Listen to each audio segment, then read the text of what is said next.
출애굽기 13번째 시간으로 계란으로 바위 깨기라는 제목으로 하나님 말씀 나누겠습니다. 흔히 사람들은 도저히 이길 수 없는 무모한 싸움을 가리켜 이렇게 말합니다. 계란으로 바위 치기다. 계란은 약하고 바위는 단단하죠. 그러니 아무리 계란이 세게 친다 해도 깨지는 건 바위가 아니라 계란일 것입니다.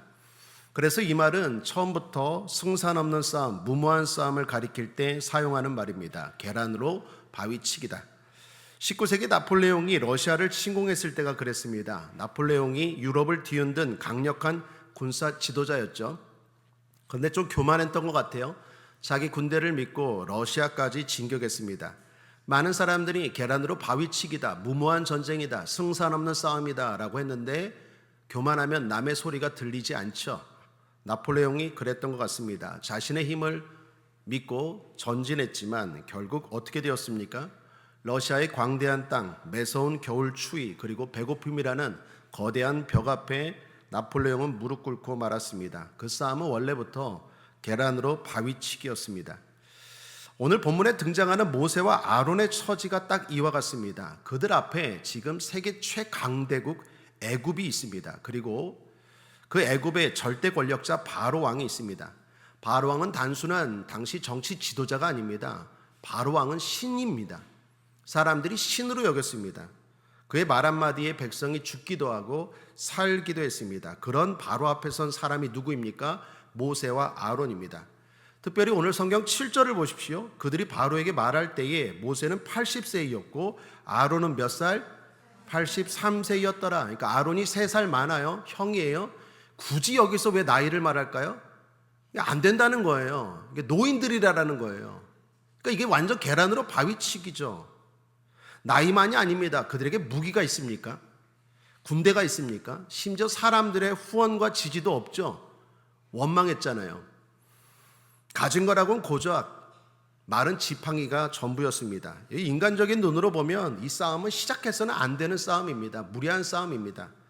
그래서 모세는 지금까지 계속 말한 거예요. 난 못합니다. 이거 안 됩니다. 이거 계란으로 바위치기입니다. 자, 그런데 오늘 성경은 뭐라고 말합니까? 놀라운 사실을 보여줍니다. 하나님이 함께 하시자 결과가 달라졌어요. 계란으로 바위치기가 아니라 계란으로 바위를 깨뜨려 버렸어요. 한마디로 기적입니다. 여러분, 우리는 세상에서 이런 승리를 원하죠. 원하십니까? 어떻게 가능할까요?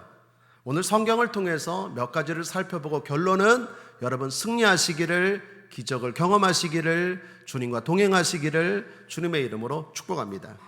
첫째, 저 나라에 집중하십시오. 여러분, 오늘 본문 1절 2절은 이렇게 시작합니다. 여호와께서 모세에게 이르시되 볼지어다 내가 너로 바로에게 신이 되게 하였은즉 내 형 아론은 내 대언자가 되리니 내가 내게 명한 바를 너는 내 형 아론에게 말하고 그는 바로에게 말하여 그로 이스라엘 자손을 그 땅에서 보내게 할지니라.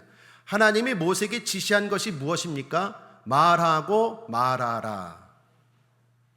잘 보시면 모세에게 전한 것은 말하라는 거예요. 이스라엘 백성들을 끄집어내라? 바로 왕을 무너뜨려라?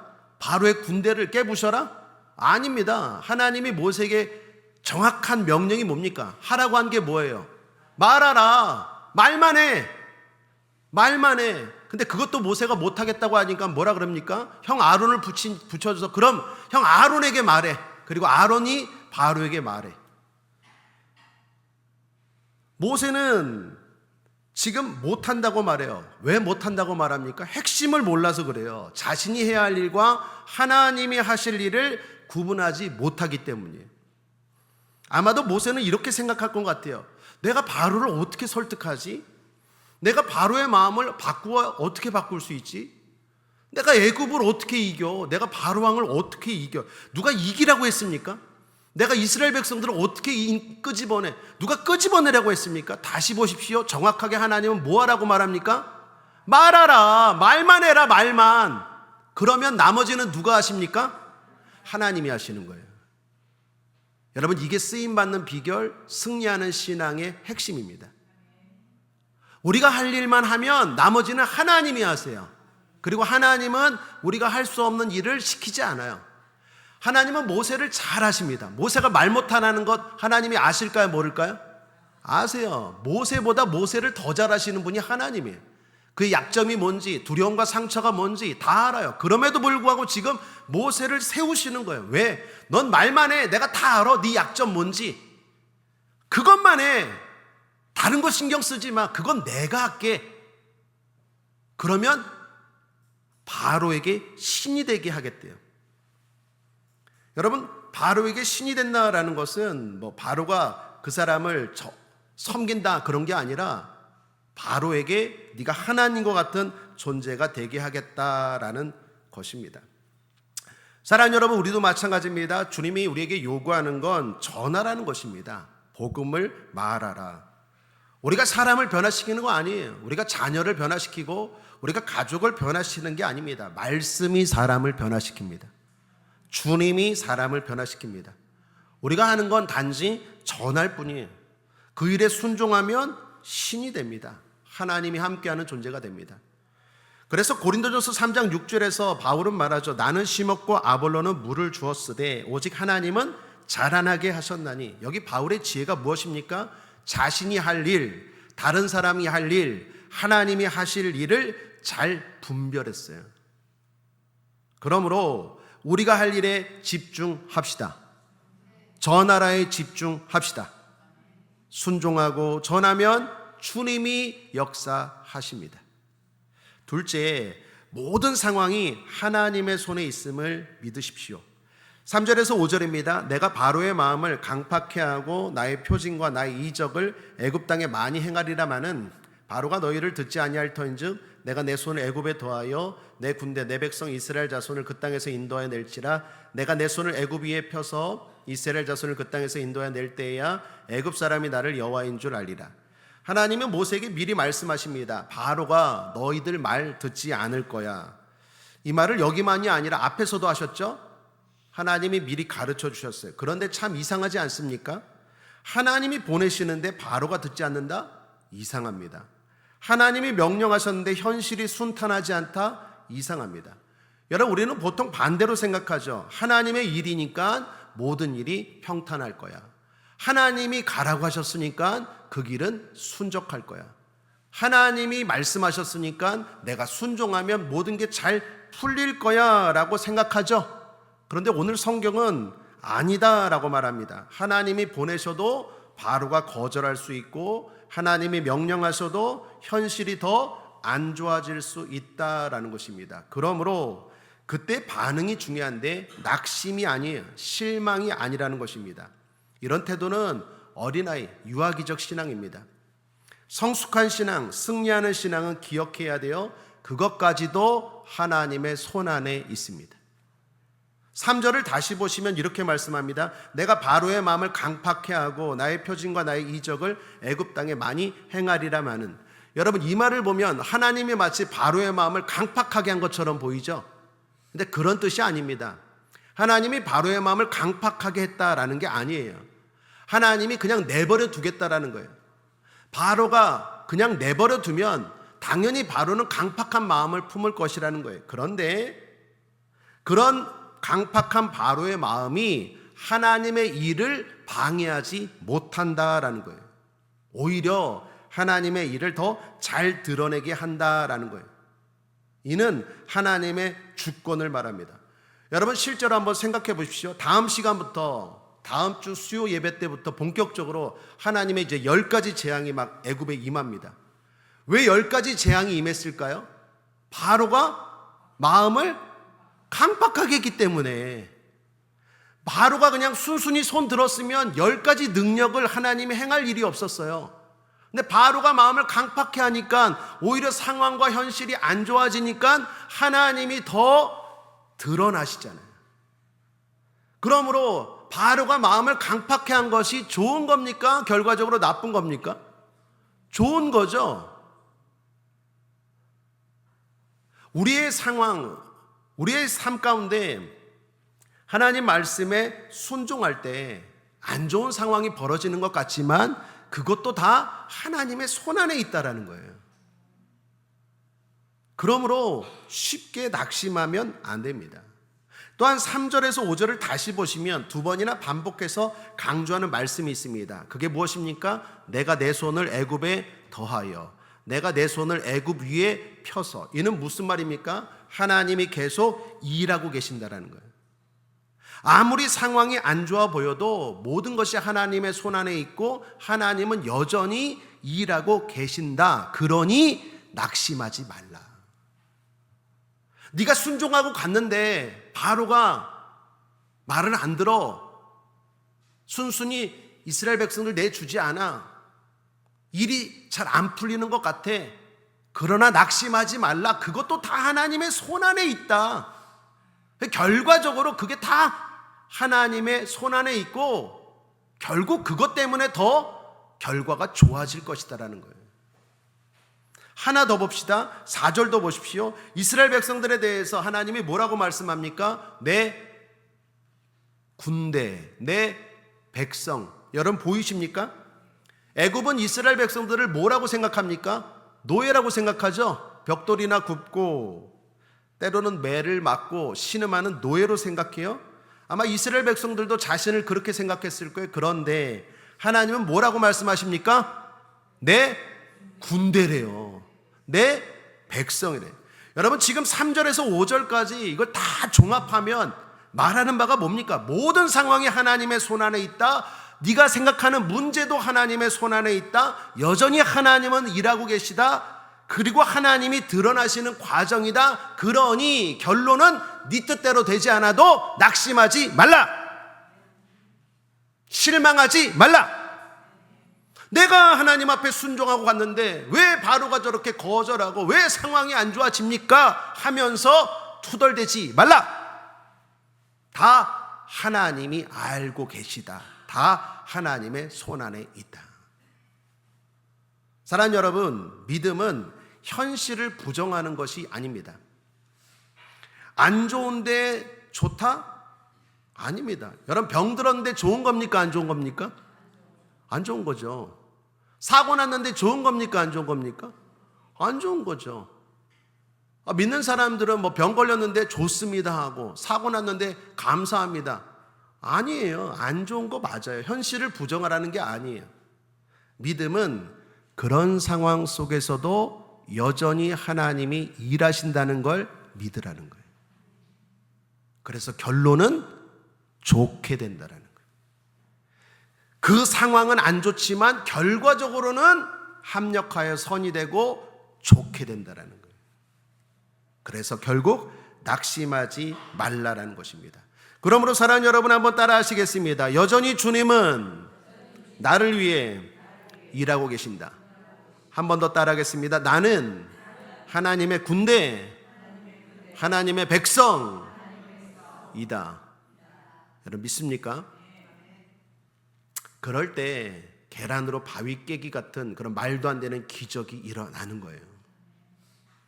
셋째로 세상의 모방과 흉내에 현혹되지 마십시오. 자, 이제 다시 용기를 내어 모세와 아론이 바로에게 갑니다. 그리고 강팍한 바로 앞에 지팡이를 던졌어요.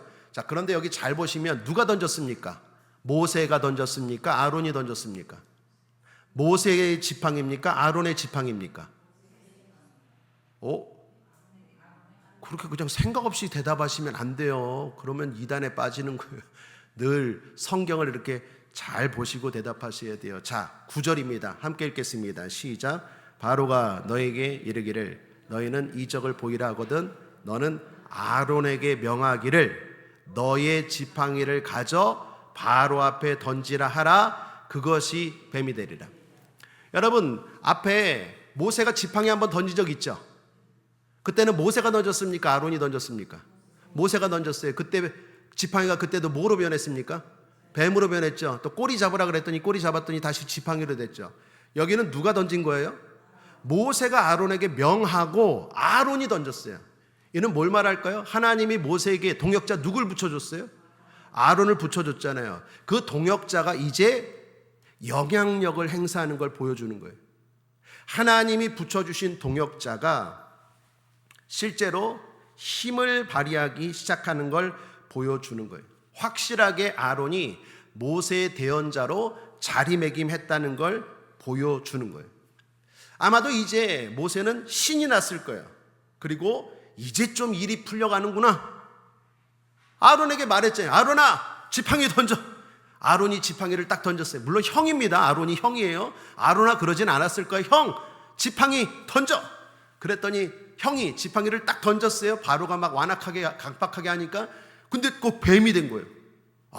모세가 어땠을까요? 마음이 든든했겠죠. 야, 이게 뭐 나는 이제 말만 하면 되는구나. 이제 모든 게 잘 풀리겠구나. 자, 그런데 뛰어넘어야 할 담을 또 하나 느꼈어요. 그건 바로의 술객들입니다. 모세가 능력을 행하자 바로 옆에 있는 박사와 술객들, 오늘날로 말하면 뭐 무당쯤 돼요. 뭐 마술사, 요술사 정도 됩니다. 그들도 자기들의 술법으로 모세와 비슷한 일을 행합니다. 그런데 이건 말 그대로 속임수였어요. 그것을 보여주는 것이 그 다음 상황이죠. 모세가 만든 뱀을 술객들이 만든 뱀과 싸웠나 봐요. 누가 잡아먹었습니까? 12절 함께 읽겠습니다. 시작. 각 사람이 지팡이를 던짐에 뱀이 되었으나 아론의 지팡이가 그들의 지팡이를 삼키니라. 여러분, 그렇습니다. 세상의 능력이라는 건 술수에 불과해요. 하나님의 능력 앞에 아무것도 아닙니다. 우리는 이 땅을 살아가면서 이 믿음의 지혜가 있어야겠습니다. 그것은 분별입니다. 여러분, 세상도 어느 정도 능력이 있습니까? 없습니까? 제가 뭐 무당을 예찬하는 건 아니지만 무당도 어느 정도 능력이 있습니까? 없습니까? 용하게 맞추죠? 용해. 그죠? 그 점집 용해요? 막 맞춰요? 맞춰서 어쩔 건데? 여러분, 여기도 마찬가지입니다. 뱀을 만들면 뭐 할 건데? 뱀을 만든다고 해서 애굽 백성들에게 뭐 유익이 있습니까? 없어요. 더욱이 하나님이 만든 게 그냥 삼켜버려요. 세상에서 말하는 능력이라는 것, 우상, 사탄이 행하는 능력이라는 게 바로 이렇다라는 거예요. 거기에 넘어가지 말라라는 것입니다. 하나님의 능력이 아닌 것도 능력처럼 보일 수 있습니다. 그러나 사랑 여러분, 지혜가 있게 되길 바랍니다. 분별하시길 바랍니다. 그건 가짜입니다. 모든 놀라운 일이 하나님의 역사는 아닙니다. 모든 능력이 성령의 능력도 아닙니다. 모든 성공이 하나님의 축복도 아니고 모든 감동이 진리도 아닙니다.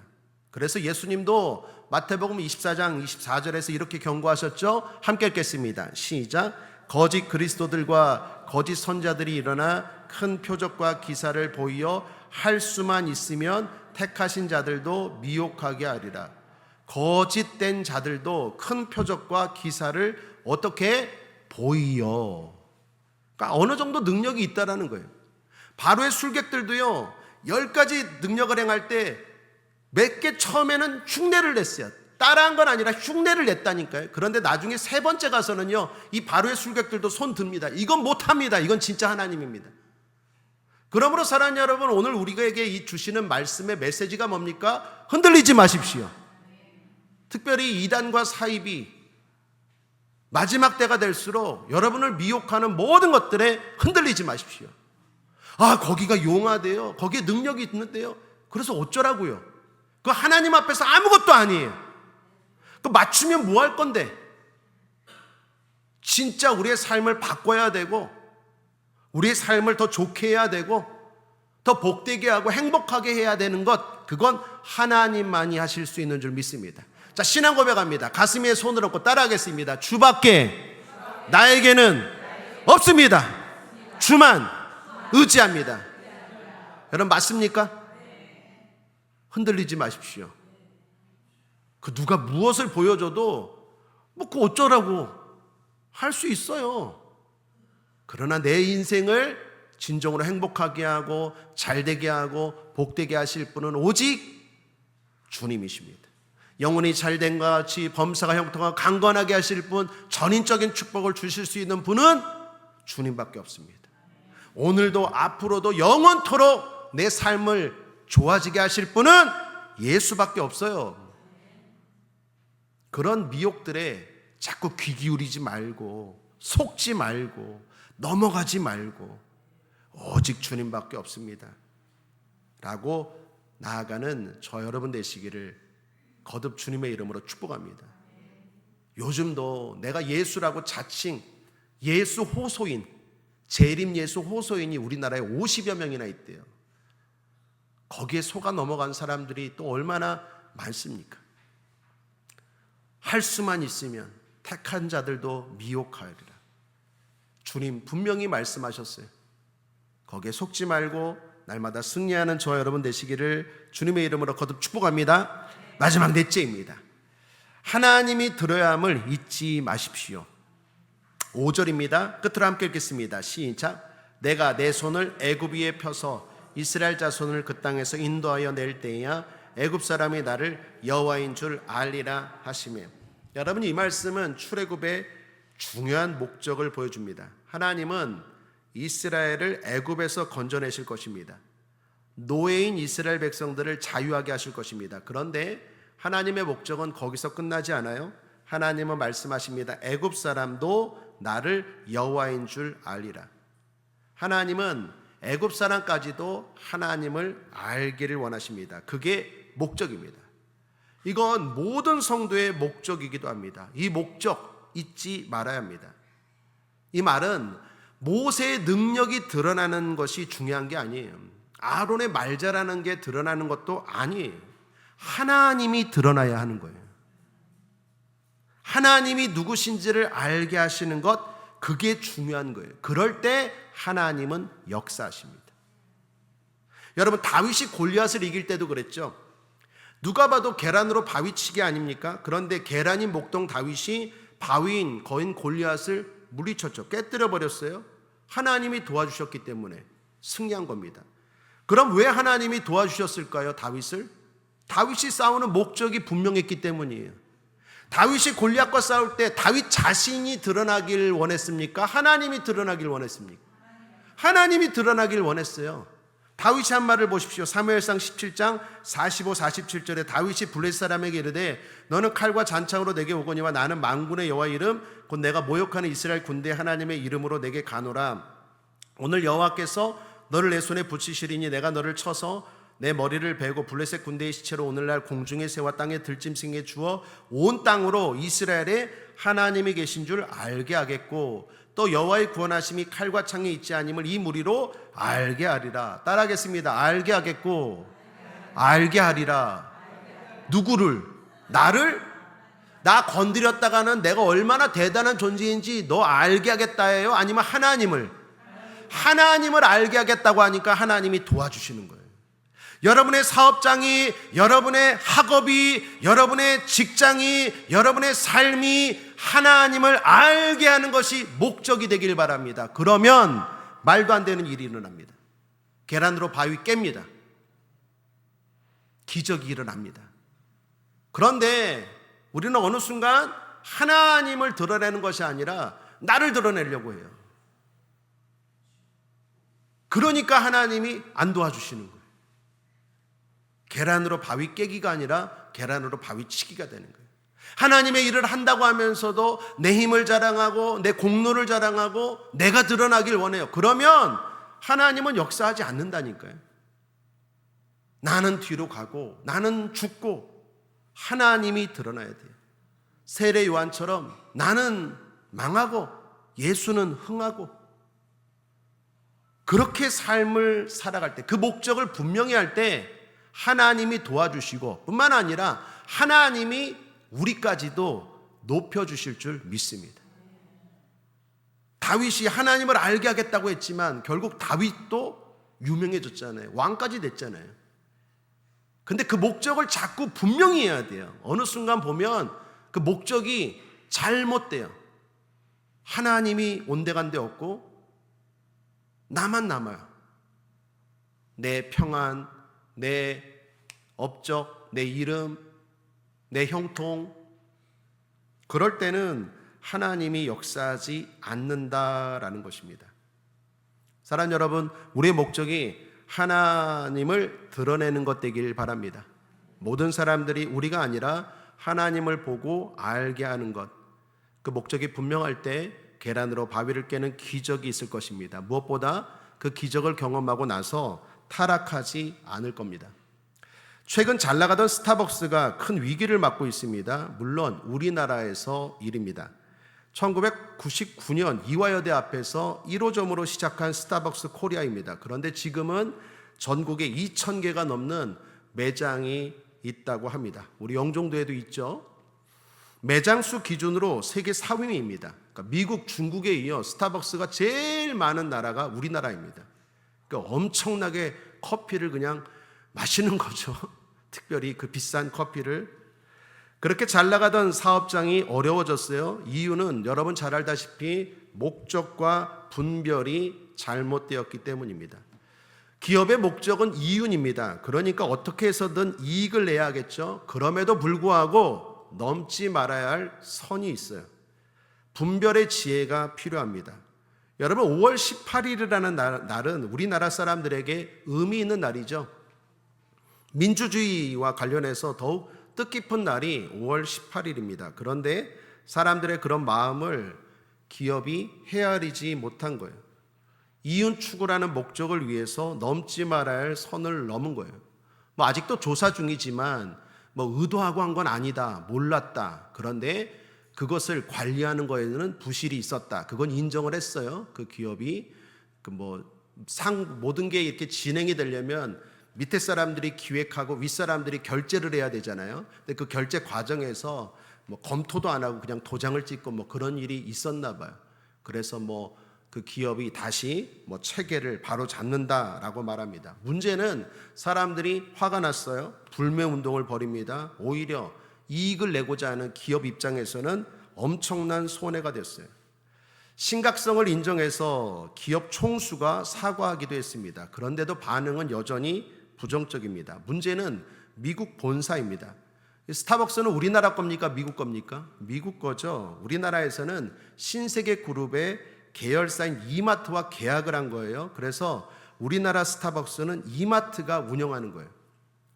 그런데 계약할 때 이런 조항이 있었다고 합니다. 이마트 귀책 사유로 라이센스 계약이 해지될 경우 본사가 지분을 대폭 할인된 가격에 되살 수 있다. 이런 콜옵션 조항이 포함되어 있다는 거예요. 즉 다시 말하면 계약을 할 때 스타벅스 코리아 본사가 이마트와 계약할 때 너희들이 문제가 있어서 경영을 잘못해서 이걸 우리 본사가 다시 인수하게 될 때는 너희들의 책임이 있으니까 그걸 엄청난 할인된 가격에 우리가 다시 인수할 수 있다라는 조항이 있는 거예요. 지금 이마트 스타벅스 코리아에서 문제가 돼서 스타벅스가 어렵게 됐잖아요. 그러니까 미국이 지금 주목하고 있대요. 본사가. 그거 다시 내놔 할 때는 신세계 그룹이 비싸게 사서 간 거에 할인된 가격에 완전히 덤핑해서 미국이 다시 인수해 갈 수 있고 그 미국 본사가 운영할 수도 있다라는 것입니다. 홍보물 종이 하나 때문에 수천억의 계약이 흔들릴 수 있게 된 것입니다. 여러분 안타까운 건 이런 사례가 미국에서도 있었대요. 미국 텍사스에 침대 매트리스 업체인 미라클 매트리스라는 기업이 있다고 합니다. 그 회사가 2016년 9월에 9.11을 소재로 한 광고 영상을 올렸어요. 여러분 9.11은 미국의 어떤 날입니까? 9월 11일.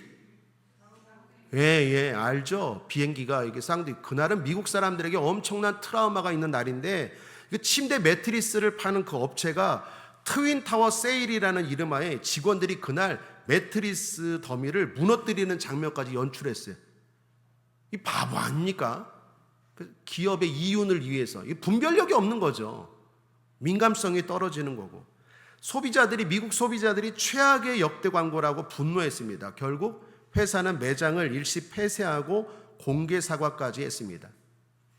그런 역사적인 상처를 분별 없이 상업적으로 쓴 거예요. 이런 선례가 있었는데 스타벅스 코리아가 이렇게 했다라는 거예요. 이미 다른 나라, 조금 오래된 사례라서 잊었나? 몰랐을까? 그런 기업을 목사인 저도 아는데 기업이 이거 몰랐을까? 전문가이니까 알았을 것 같은데 문제는 분별하지 못했던 것 같아요. 너무 가볍게 생각할 것 같아요.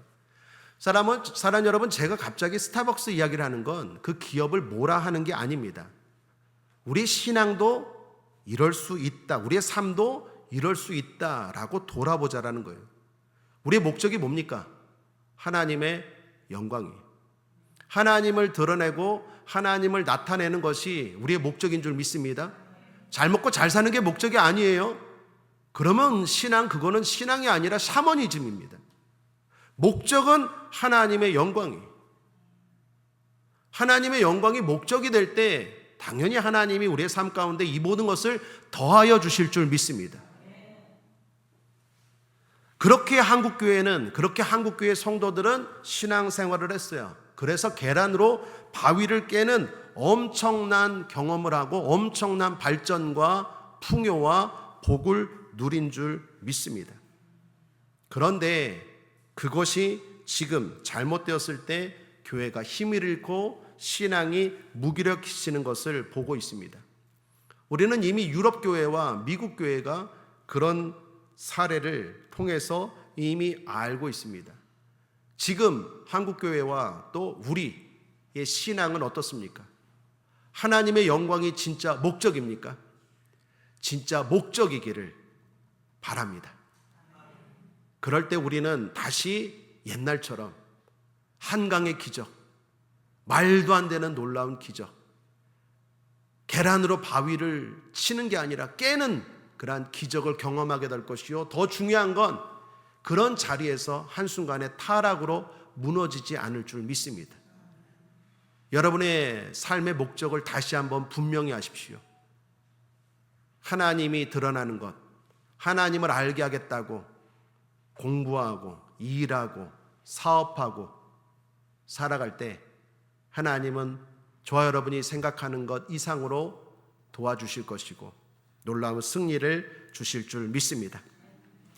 고린도전서 10장 31절 끝으로 함께 읽겠습니다. 시작. 그런즉 너희가 먹든지 마시든지 무엇을 하든지 다 하나님의 영광을 위하여 하라. 말씀을 정리합니다. 계란으로 바위치기가 하나님이 함께 하시면 계란으로 바위도 깰 수 있다가 됩니다. 그러기 위해 우리가 해야 할 일에 집중하고 순종합시다. 내 뜻대로 되지 않는 상황도 주님의 손안에 있음을 믿고 쉽게 낙심하지 맙시다. 세상도 어느 정도 능력이 있지만 그런 모방과 흉내에 믿음이, 신앙이 자꾸 흔들리지 맙시다. 무엇보다 목적을 분명히 하고 살아갑시다. 하나님이 드러나는 것, 하나님의 영광이 저와 여러분의 삶의 목적입니다. 그럴 때 우리의 삶은 기적의 삶이 될 것이고 영광의 삶이 될 것이고 타락하지 않을 줄 믿습니다. 기도하겠습니다. 사랑과 은혜가 풍성하신 하나님 아버지, 오늘 말씀을 통해 우리의 연약함보다 크신 하나님의 능력을 보게 하시니 감사합니다. 우리 앞에 바로와 같은 현실이 있고 골리앗 같은 문제가 있고 바위처럼 단단한 상황이 있을지라도 낙심하지 않게 하여 주옵소서. 모세와 아론처럼 부족해도 하나님이 말씀하시면 순종하게 하시고 우리가 해야 할 일과 하나님이 하실 일을 분별하게 하여 주옵소서.